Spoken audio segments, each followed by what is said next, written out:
اعوذ باللہ من الشیطان الرجیم، بسم اللہ الرحمن الرحیم۔ آج عاشورہ محرم ہے۔ محرم الحرام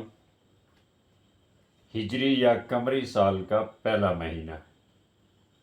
جس کی 10 تاریخ کو اسلامی تاریخ میں خصوصی اہمیت حاصل ہے۔ ہر سال دنیا بھر کے مسلمان اس روز حضرت امام حسین رضی اللہ تعالیٰ عنہ کی شہادت پر اپنے دکھ اور رنج و غم کا اظہار کرتے ہیں، اور دین کی خاطر ان کی عظیم قربانی پر انہیں اپنے اپنے انداز میں زبردست خراج عقیدت پیش کرتے ہیں۔ مگر تکلیف دہ حقیقت یہ ہے کہ امت نے اس مقصد کو فراموش کر دیا جس کی خاطر رسول رحمت حضرت محمد صلی اللہ علیہ وآلہ وسلم کے نواسے حضرت امام حسین رضی اللہ تعالیٰ عنہ نے نہ صرف اپنی جان کی قربانی دی بلکہ اپنے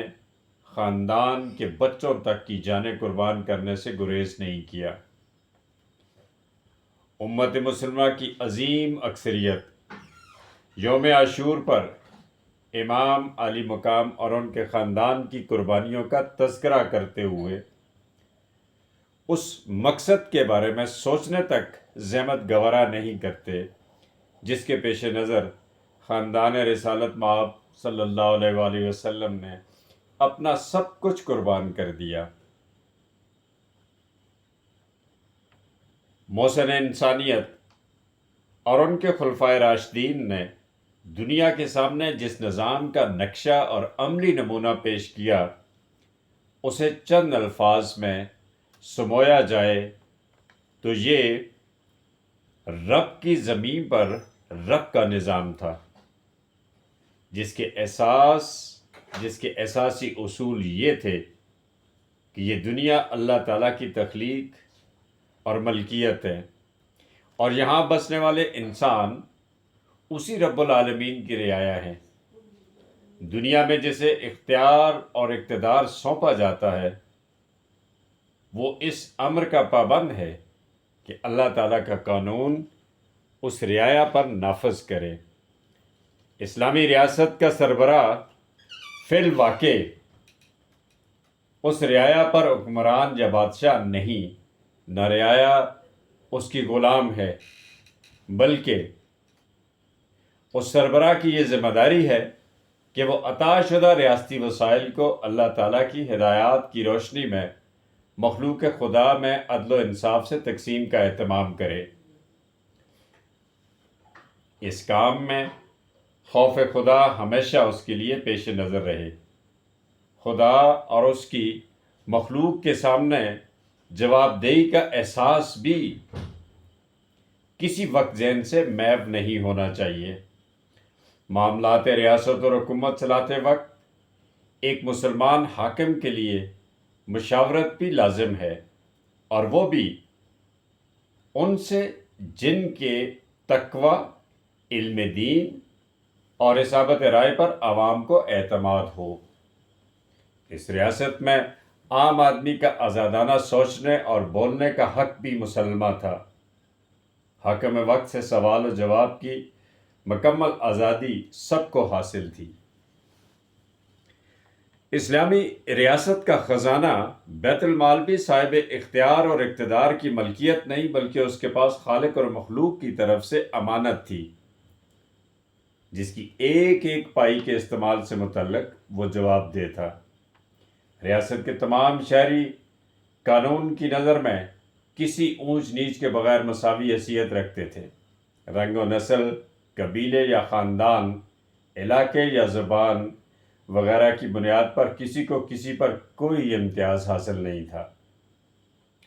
اسلامی ریاست کے یہی وہ نمایاں اصول و ضوابط تھے جن کی بنیاد پر عدل و انصاف کا بول بالا تھا اور رعایا مطمئن تھی، جس کے ہر فرد کو یہ حق حاصل تھا، اور اس کا عملاً بارہا مظاہرہ ہوا کہ معاشرے کے معمولی آدمی نے سر مجلس اپنے حکمران کی جواب طلبی کی اور حاکم وقت نے کسی رنجش کو دل میں جگہ دیے بغیر سوال کرنے والے کو اپنی ذمہ داری اور فرض سمجھا اور اس کو مطمئن کیا۔ امام حسین رضی اللہ تعالی عنہ اور یزید کے مابین معرکہ آرائی اور کشمکش کا بنیادی سبب یہی تھا کہ یزید نے اقتدار سنبھالنے کے بعد اسلامی ریاست کے ان بنیادی اصولوں کو پس پش ڈال دیا تھا۔ نظام حکومت کا قبلہ خلافت کے بجائے بادشاہت کی طرف موڑ دیا گیا تھا، ورنہ اس دور میں نہ تو لوگوں نے اپنا دین تبدیل کر لیا، نہ ہی مسلمان ہونے سے پیچھے ہٹ گئے۔ وہ سب کے سب مسلمان ہونے کے دعوے دار تھے۔ نہ نماز روزے اور حج عمرہ جیسی عبادت پر کوئی پابندی عائد کی گئی تھی۔ اس کے باوجود امام حسین رضی اللہ تعالیٰ عنہ نے یزید سے بیعت کرنے سے انکار کر دیا اور اس انکار کی قیمت اپنے پورے خاندان کی قربانی کی صورت میں ادا کرنے پر آمادہ ہو گئے۔ کیا انہیں یزید سے کوئی ذاتی بغض و عناد تھا، یا پھر دنیاوی جاؤ جلال اور اقتدار کے اصول کی خواہش اس کی وجہ تھی؟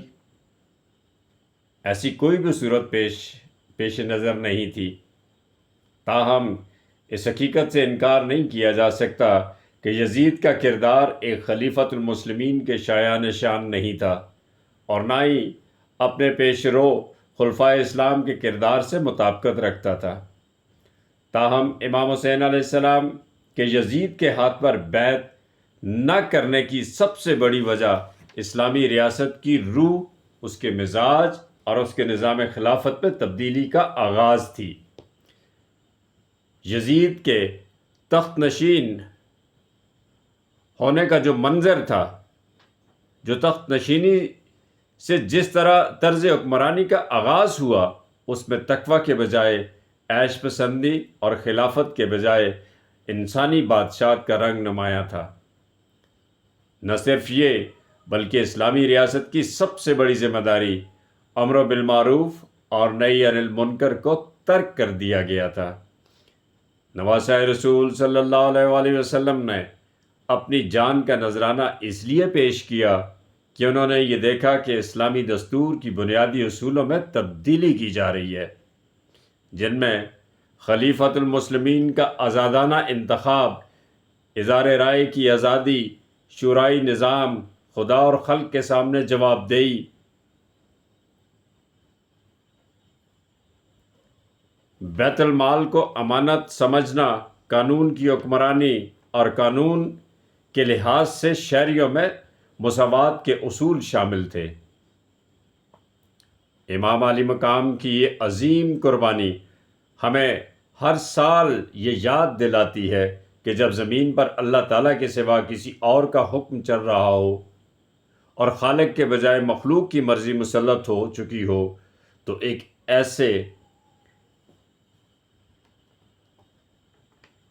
ایک ایسے سچے مسلمان کو اپنے رب کی رضا کی خاطر اور اسلامی نظام کے نفاذ اور غلبے کے لیے اپنی جان و مال اور وقت سمیت تمام صلاحیتوں کو کھپا دینا چاہیے۔ موجودہ دور میں دین اور دنیا کو الگ الگ پیمانوں سے جانچنے والے لوگوں کے نزدیک شاید یہ خالصتاً سیاسی کام ہے، جس سے ایک دیندار شخص کو دور ہی رہنا چاہیے، مگر امام حسین رضی اللہ تعالیٰ عنہ کا اسوہ تو ہمیں یہی درس دیتا ہے کہ نظام مملکت کو غلط جانب جاتے دیکھ کر اس کی اصلاح کی خاطر جان، مال، حتیٰ کہ پورا خاندان قربان کروا دینا عین اسلامی اور دینی کام ہے۔ اسی لیے تو آج پوری امت مسلمہ امام حسین علیہ السلام کی قربانی کو شہادت عظمیٰ قرار دیتی ہے اور عقیدت اور احترام سے ہر سال اس کی یاد مناتی ہے، مگر اسے ہمارے قول و فعل اور گفتار و کردار کے تضاد کے علاوہ کیا نام دیا جا سکتا ہے کہ ہم رسول اکرم صلی اللہ علیہ وآلہ وسلم کے عاشق کے دعوے زبان سے کرتے نہیں تھکتے، اور نواسہ رسول امام حسین علیہ السلام کی عقیدت میں بھی تمام حدیں پار کر جاتے ہیں، مگر ان کے مبارک اسوہ کے مطابق ہم تیار نہیں ہیں، اس کے مطالعہ کے لیے تیار نہیں ہیں، اور نہ اس کی پیروی پر آمادہ۔ حالانکہ قرآن حکیم کا یہ واضح اور دو ٹوک حکم ہے کہ رسول اکرم صلی اللہ علیہ وآلہ وسلم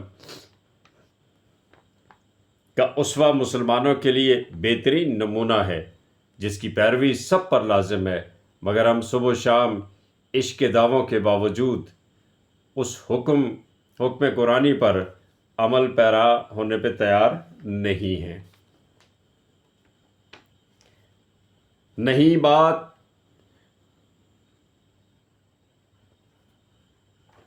بات بہت واضح ہے کہ وہ زمانے میں معزز تھے مسلمان ہو کر اور تم خوار ہوئے تارک قرآن ہو کر۔ اسلام اور مسلمان آج جن حالات سے دوچار ہیں وہ امام حسین رضی اللہ تعالیٰ عنہ کے دور سے بہت زیادہ مختلف نہیں۔ دینی اصولوں کو کھلے بندوں پامال کیا جا رہا ہے، اسلامی اقدار و روایات کی توہین معمول بن چکی ہے، مسلمان ممالک میں سود، شراب، جوا، فحاشی، عریانی، بے حیائی اور بدچلنی عام ہے، جھوٹ کا دور دورہ ہے، سچ منہ چھپاتا پھر رہا ہے، عدل و انصاف نام کی کوئی چیز عوام کو دستیاب نہیں۔ ہمارے حکمران مسلمان کہلاتے ہیں، مگر ان کا کردار ایسا ہے کہ جیسے دیکھ کے شرمائے یہود۔ ایسے میں عاشورہ محرم کا پیغام تو یہی ہے کہ سر تیرا کٹ جا کے لگے نیزے کی نوک پر، لیکن یزیدوں کی تو بیعت نہ کر قبول۔ ہم ہر سال امام حسین رضی اللہ تعالیٰ عنہ کی شہادت کی یاد تو بڑے اہتمام سے مناتے ہیں، مگر ان کا پیغام ہمیں یاد نہیں۔ شاعر مشرق علامہ اقبال کے بقول حقیقت یہی ہے کہ آج قافلہ حجاز میں ایک حسین بھی نہیں،